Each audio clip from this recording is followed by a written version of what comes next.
Hey, it's TDA, and if you're looking for a strategy guide on Civilization 7 that will allow you to play and win on the highest difficulties with any leader and civilization combination and is not over 1 hour long, then you are in the right place. For your starting Mementos, I would highly recommend you pick up an expansionist attribute point to begin with.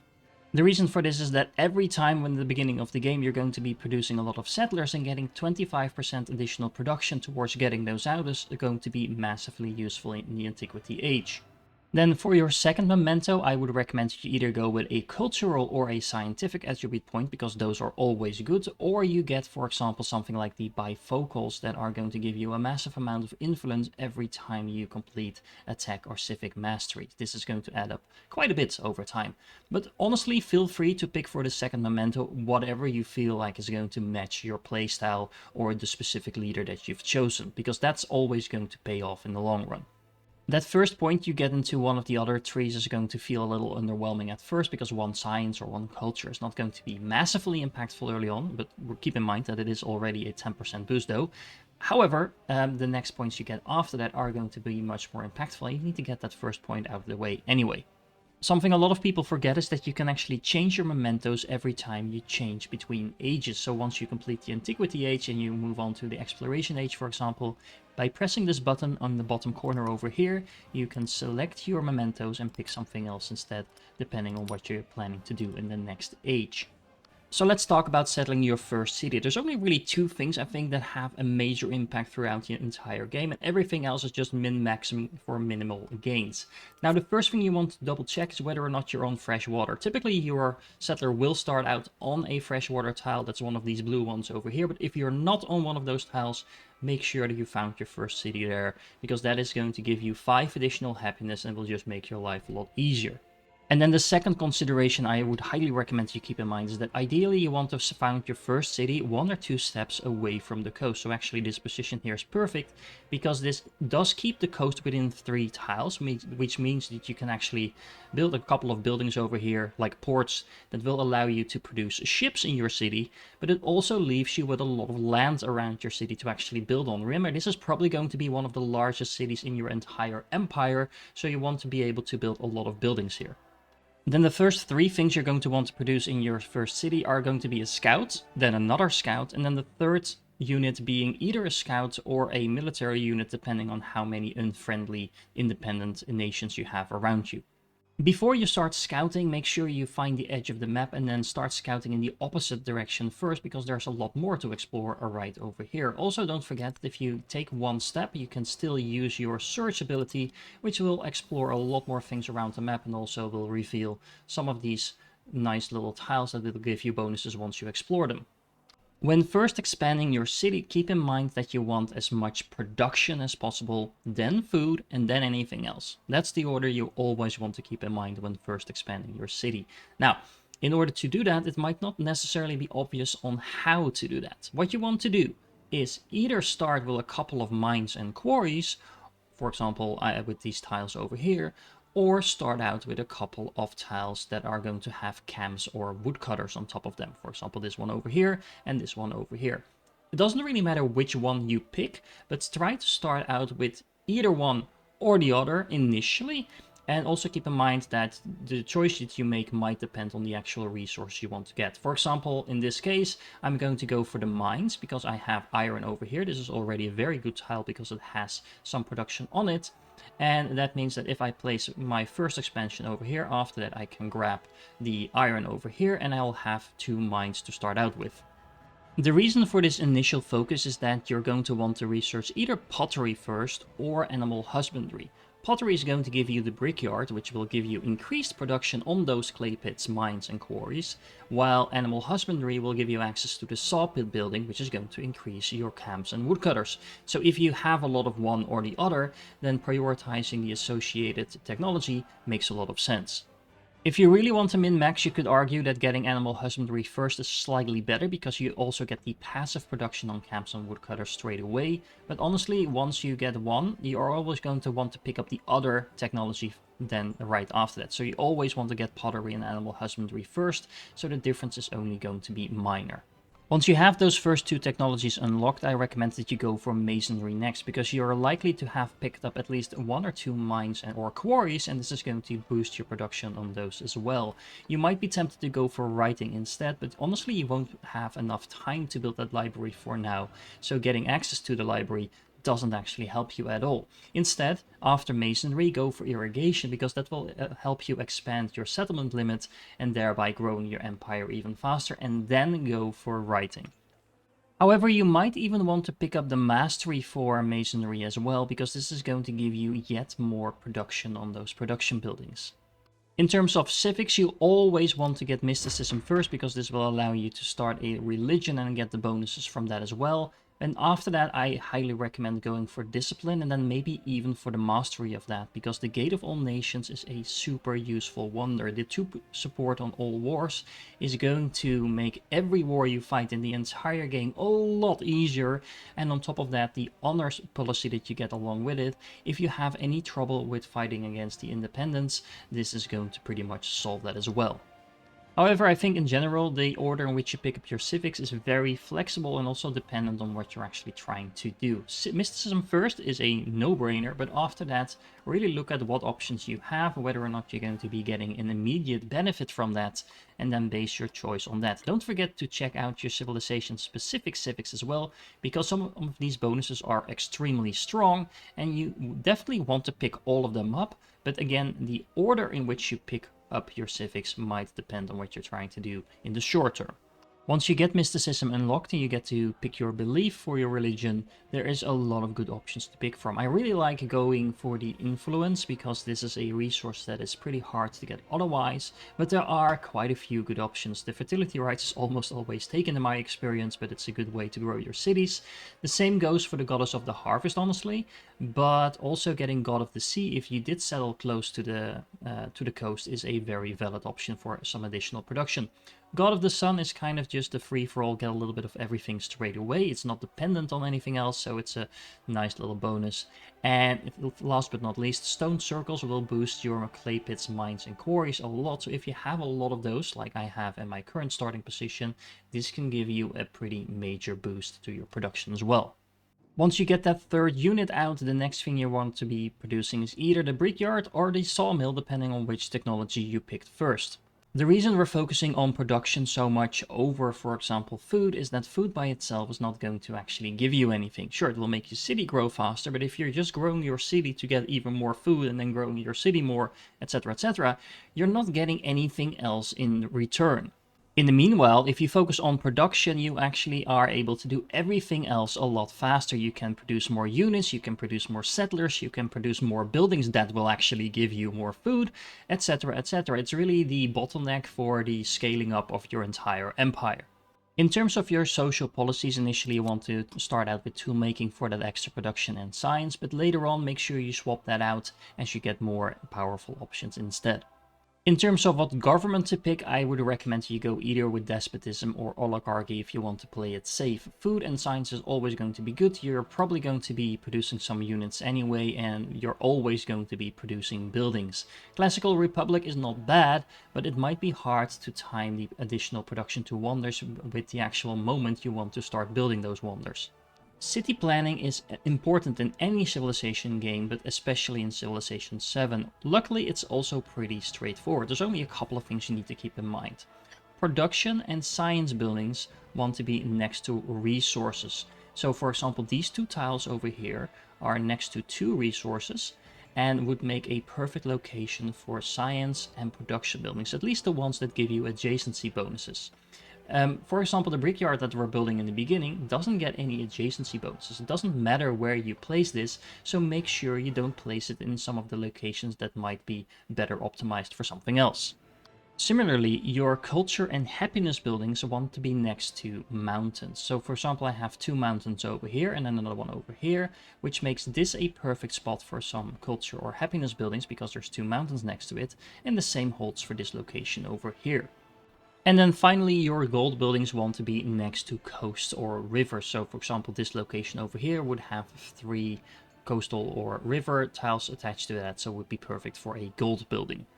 However, in order to be able to build anything at those locations, you're going to need to connect them to your city center. So for example, if I want to be able to build my culture or happiness buildings over here, I'm going to have to expand to one of these two tiles in order to get access to that tile later on. And then finally, it's worth keeping in mind that your palace actually gets adjacency bonuses from adjacent quarters, which means that if you build two buildings on a tile next to your city center, you actually get a bonus in your city center as well. This is also why that saw pit or brickyard, whichever you build second, should go in the same location as the first building. As you can see over here, if I place it on top of the brickyard, I'm going to get additional science and culture as well as the additional production is going to provide me. When it comes to independents, I would highly recommend you try to befriend as many of them as you can, because this will actually give you pretty strong bonuses. However, clearing them out does give you a bonus in your capital, so it's a one-time production and food bonus. And if they're kind of in the way, if they're in a position that you would want to expand to yourself, clearing them out is also a valid option. Keep in mind though that you can only clear them out once, and if you befriend them and you do that again in the next stage and then again in the next stage after that, you can get those bonuses again and again. So keep in mind, it might be worth saving them.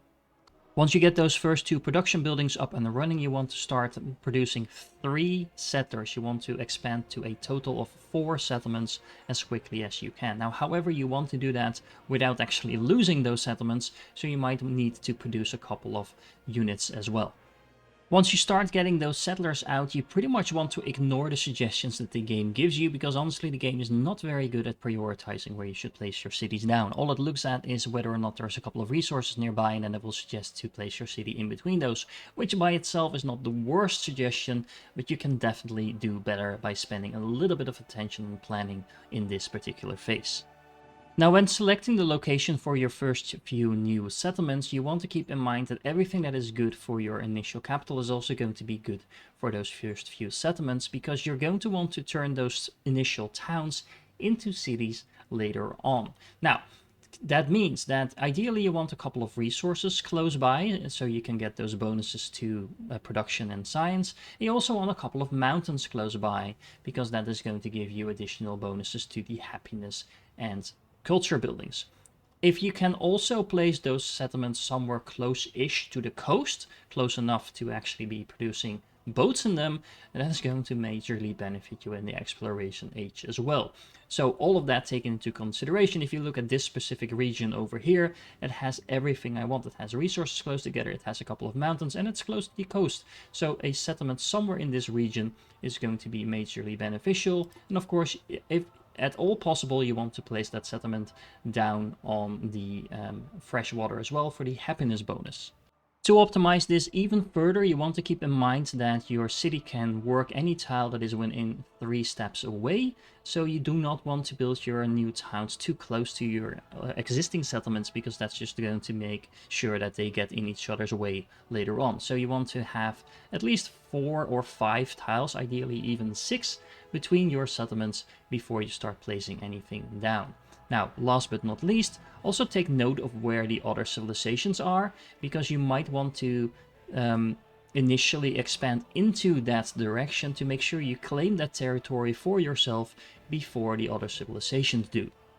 Now, as a general guideline, by the end of the ancient era, you want to have about 5 or 6 settlements. You can have a little bit more if you're playing an aggressive game where you're really trying to conquer your enemies, but in general, about 6 of them is ideal, with half of those being cities. One final note on your towns is that the larger your town grows, the cheaper it will be to convert to a city, and you should pretty much always pick a specialization for your town as soon as you're able to. Now, most of these specializations are pretty useless in my opinion. I almost always upgrade my towns to a fishing town. This will give it a massive amount of additional food, which kind of compensates for the lack of the additional growth that you get in your town. But it also means that it will be a lot easier to keep your town growing while also supplying that additional food to your cities. Now, there are 2 other options that you might want to consider in very specific situations. The mining town can be really good if you have enough of those camp woodcutters, clay pits, mines, and quarries. That's is typically rare, because if you do have a lot of those, you probably want to turn this town into a city rather than a specialized town instead. But still, it's an option to go for. Keep in mind that the production will actually be turned into gold. So this is not going to give you production, it's actually going to give you gold. So just keep an eye on that. The hub town in particular is an option I do sometimes pick for one or two of my towns, especially if they are connected to a lot of other settlements, because this again gives you influence that is pretty hard to get otherwise. When it comes to keeping your city safe, you want to have about 2 units per city, and especially of course for the cities that are on the border with your less friendly neighbors. And when you are going to be attacking your neighbors, I recommend that you bring at least 6 units for every town that you want to conquer. Typically even a little bit more, especially on higher difficulties. And you want about half of that army to be melee units like infantry and cavalry, and the other half to be ranged units like, well, actually ranged units or siege units, so you can effectively take down enemies from afar without taking any damage in return, as well as take down those city walls before you start attacking them with your melee units. If you're going on the offense, make sure you bring at least 1 army commander, but ideally even more than that. So 2 or 3 of them is not going to be a waste. You can just park them on your other units. They will buff every unit around them. So all in all, this is always going to benefit you. And even if they get killed along the way, they will just respawn in your cities after a couple of turns.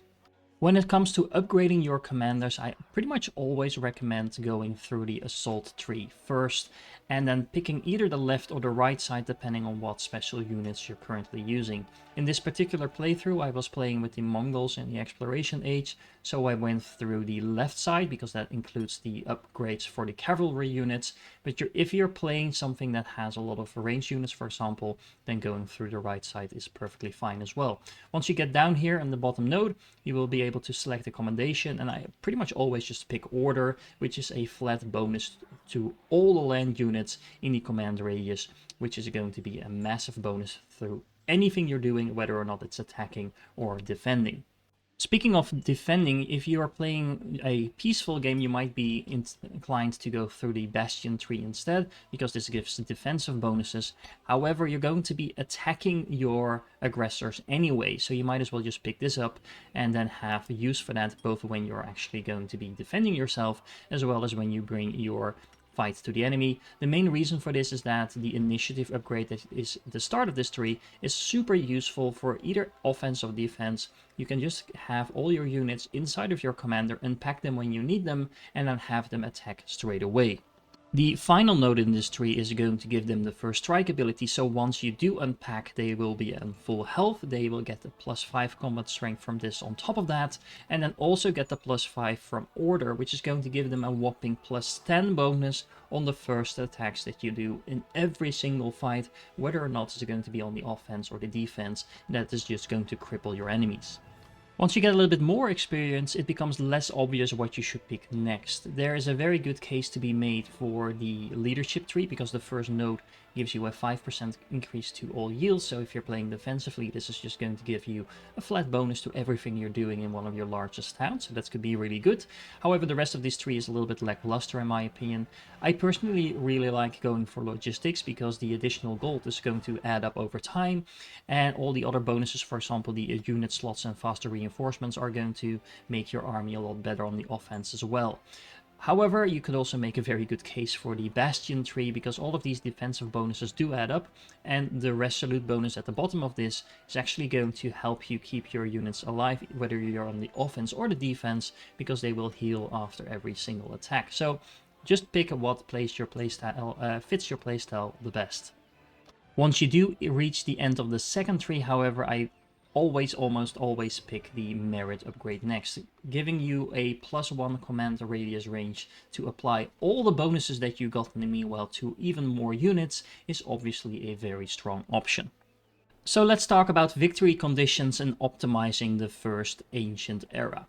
First of all, you want to aim for about 9 points in the age progress scoring phase. That means that you want to have on average at least 2 points in every legacy path and one of them fully completed. So if you look at my example over here, I built 4 wonders, so I got 2 points for the culture. I did some peaceful expanding, so I only got 1 point in the military path. I got all the points in the science path because I got a lot of codices, and then finally I got a lot of resources because of those expansions, which also got me to the Silk Roads completion. Of course, you don't necessarily need to do this just by expanding yourself. Heavily trading, if you're going for a peaceful path, is a very easy way to complete this one as well. As a side note, this is also why I recommend that you get at least 6 settlements, because that will get you to the first point of the military path. The culture path is honestly pretty hard to completely complete unless you really focus on it, and especially on higher difficulties, the AI will be building quite a few wonders as well. But try to grab at least 2 wonders, and ideally 4 of them if you can. The science path should be pretty trivial to complete, because honestly, getting these codices is almost taken care of just by completing the technology tree itself. And the economic path, once again, is pretty easy to get as long as you do some trading. Once you get to about 90% of the age progress, you really want to start going through your cities and seeing if there's any ageless buildings that you haven't completed yet, and either just straight up buy them if you have enough gold production, which I currently don't in this particular playthrough, or just start building those if you can. Remember, these will carry over to the next age, so you might as well get them.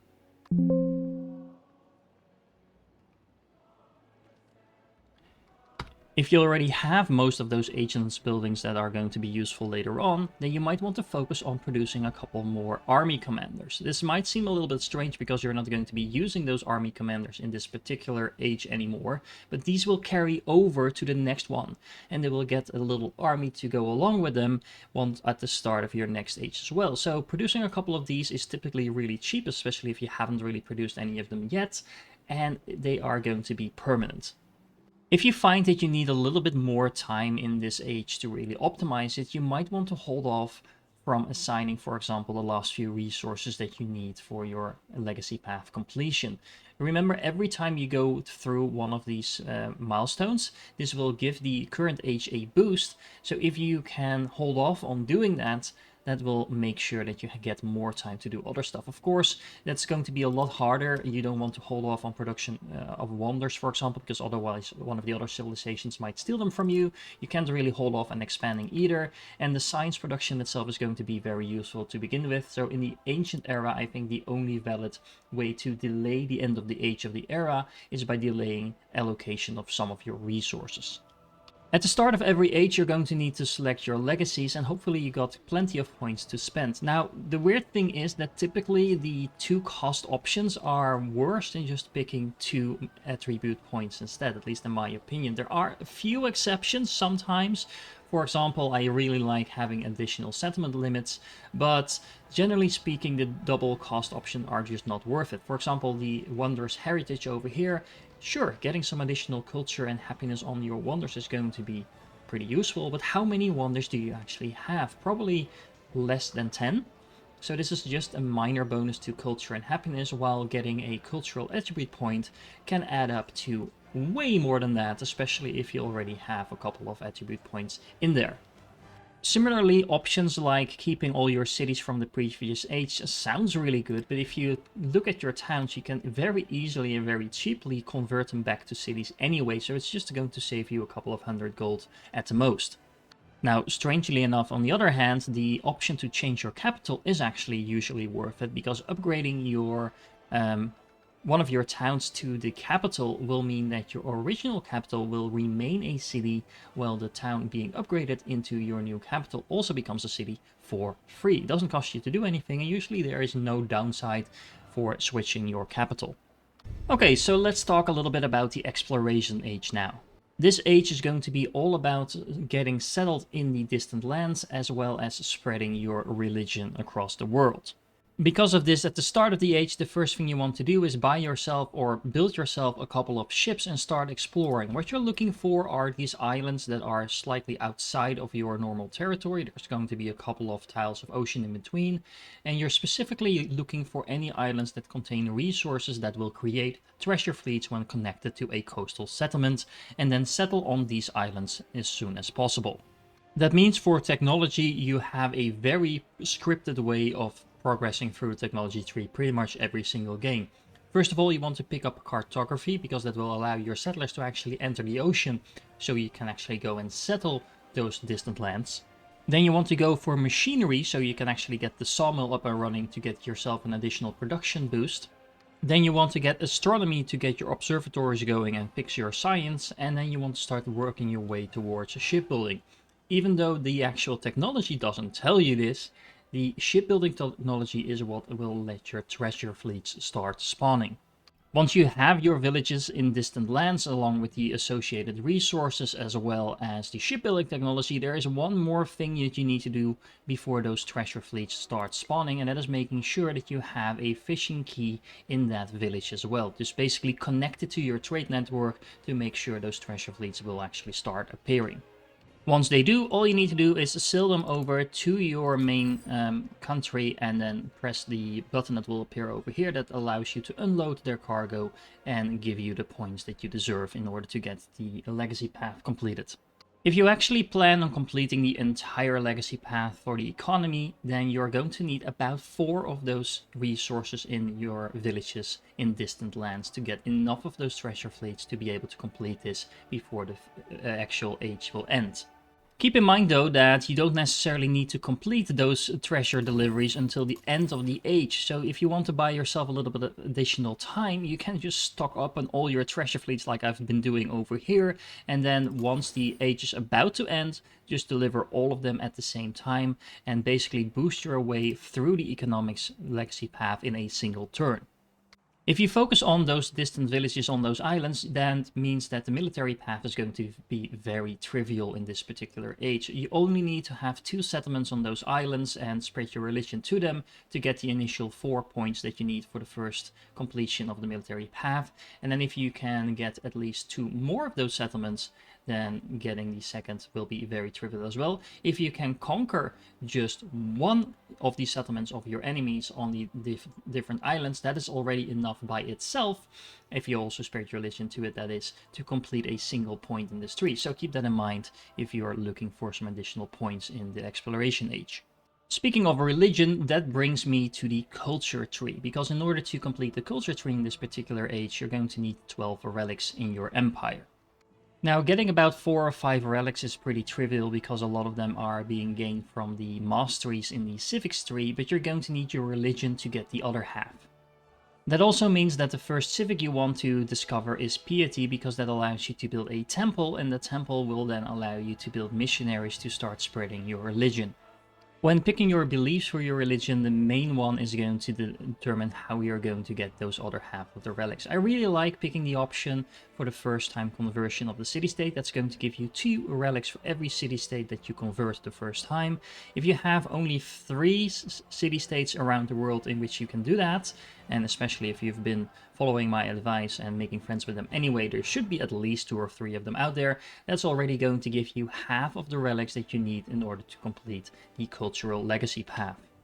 Another very safe but slower option is to pick the one that gives you 1 relic every time you convert a enemy city in a distant land location. There's going to be plenty of those, so that's a very easy way to get a lot of relics as well.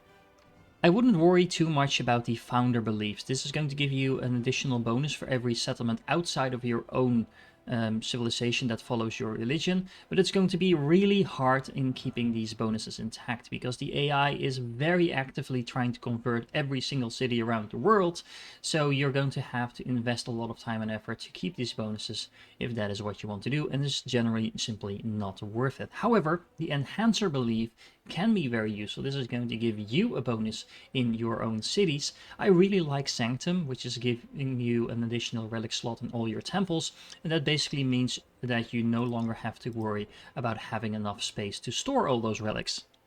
So then, between getting all of those relics and spreading your religion to the cities you founded on the islands, that should make it pretty trivial to complete the culture path, the economic path, and most of the military path as well.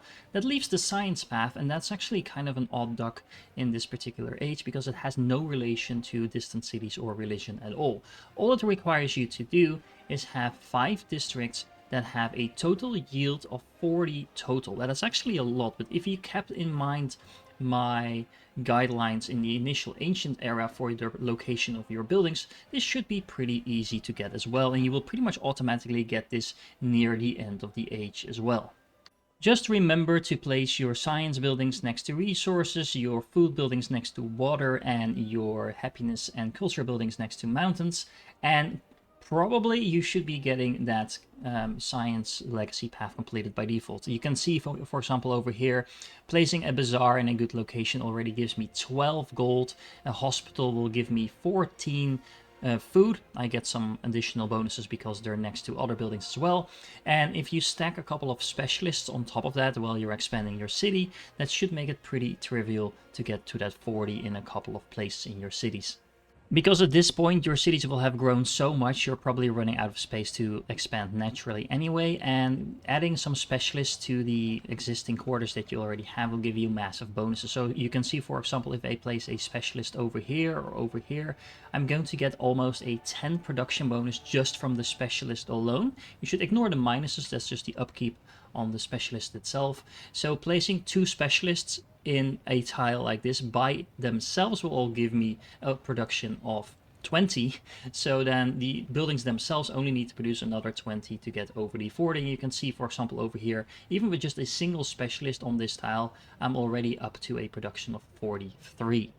In terms of expansion, the goal for the exploration age is pretty much to approximately double the amount of settlements you have across the world. It's not a hard guideline, but you want to be settling around 14 settlements in total, so you can start the modern age with that.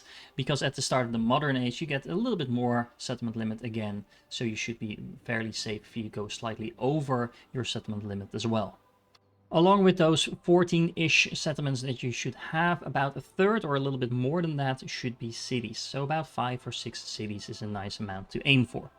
So let's talk about the modern age. You have 4 legacy paths once again, but once you complete these legacy paths, you get 1 additional assignment, and if you complete that one, you will completely win the game. If the AI beats you to that, you're going to be losing the game. So keep that in mind. This is a little bit more high stakes than the previous ages. That said, typically this age is going to be relatively short if you've already built up in the previous 2 ages before this. It is typically especially short because right now the culture victory is very quick and very easy to get, to the point where the other 3 really don't matter if you really focus on this one. In order to win a cultural victory, all you need to do is first get the civic natural history, build a museum, and then start exploring and digging up artifacts. Once you got that first civic and you built a museum, you can bring one of your explorers to a location like this, press the research artifacts, and that will have several locations along the map pop up with a little shovel next to it. If you bring your explorer over there, you can start excavating that artifact. It will take a couple of turns, and then you get 1 artifact. And remember, you only need about 15 of them to win the game. The only thing you need to do after you get those 15 artifacts is build the World's Fair. That is a wonder that you can build in any of your cities. It doesn't take all that long to build. And once that is completed, the victory screen will pop up. Now, the first civic by itself will only allow you to dig up artifacts buried since the exploration age, so you're going to have to work your way to hegemony as well, which will allow you to also research artifacts buried since the antiquity age, basically doubling up the amount of artifacts that you can find around the world. If you don't have enough artifacts in your possession after you complete this, hegemony will easily lift you over the threshold. It is worth noting that you can also find artifacts by building over old buildings from previous ages that are now obsolete. There's only a small chance that you will get them, but if you produce enough buildings, you should get at least 1 or 2 artifacts from that as well. But let's assume for a moment the developers do their work next week and kind of retune the cultural victory in order for it to not be as trivial as it is right now, and you actually want to go for one of the other victories instead. Then what you need to do is the following. Just like in the ancient era and the exploration age, all you need to do is first fix your production, then your science, and then everything else. So that means in this case I would recommend going for the steam engine first. The ironworks is going to give you that nice little production bonus and will allow you to start trading once again. Then you can go for academics to fix your science production through the schoolhouses, and you probably want to pick up military science for more production, and then pick up pretty much everything else after that. There's two specific technologies that you're going to be aiming for. One of them is mass production, if you want to go for the economic victory, because this will allow you to build factories which are going to be vital for that. And if you want to go for a science victory, well, you're going to have to work your way all the way through the technology tree down to rocketry, so you're going to need to complete everything with the exception of the masteries anyway. This also means that the science victory is very straightforward. Just build as much science production as you can, make sure you trade with your partners and get some research collaborations going as well, and then complete the associated wonders that go along with it. You need to build 4 of them in total, and then you win the game. The military path is pretty straightforward as well. Just go and conquer your enemies, and especially if you do that after you get your ideology going, you only need to capture about 10 cities in order to do this. In order to get your ideology, you first have to get the political theory Civics, so you need to complete the first 3 and then pick this one up, and that will unlock 3 new trees of Civics for you to explore. You can only pick one of those trees, and typically what you want to go for is fascism. Even though that sounds a little bit weird, this is typically the strongest tree to go for if you want to go for a military victory. You get some military and economic attribute points just from completing the first one over here, and then the policies that you get after that really focus on getting as much units out there as possible. If you're not interested in fighting, but you want to go for a scientific victory, for example, instead, you might want to pick up communism as your ideology. The reason for that is that this gives you a nice little set of expansionist and scientific attribute points, along with some ranged units to defend your countries, but also gives you a pretty hefty bonus to your specialists for science, so that will make actually getting through that technology tree a lot easier, which is important for not just the scientific victory, but also for the economic one. Speaking of the economic victory, in order to get those points, the factory points that you need to complete that victory condition, what you need to do is, first of all, of course, build as many factories as you can in your cities. That will then give you a special resource slot in each of those cities, and then you slot a factory resource, which is a new type of resource you get in the modern age, into that factory.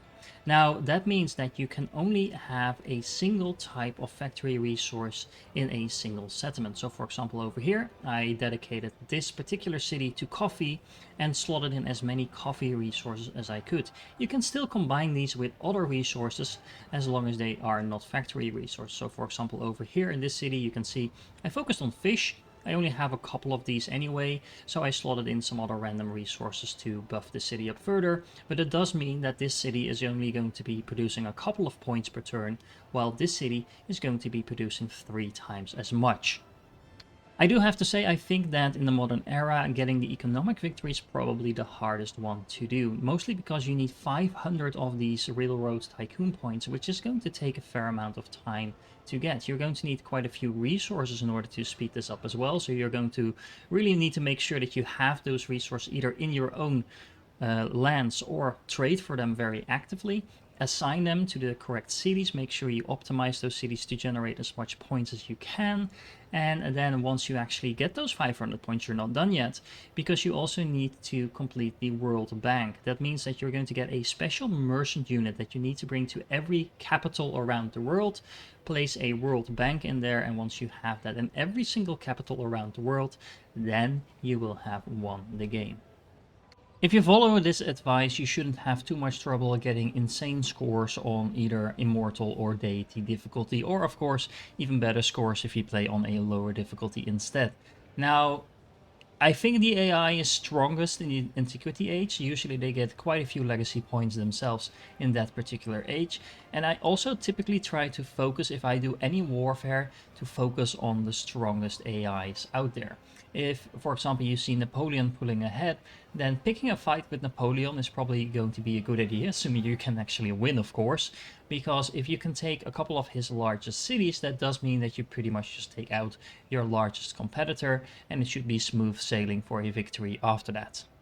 As I said in the beginning, this strategy will work for any combination of leaders and civilizations, so you can pretty much apply this to whatever you feel like playing. However, if you want to make your life a little bit more easy, I would recommend that you pick Benjamin Franklin as your leader. The reason for this is that everything that I've been describing you should be doing at the beginning of every single age, namely getting your production buildings up and running and then fixing your science, is exactly what Benjamin Franklin will help you do.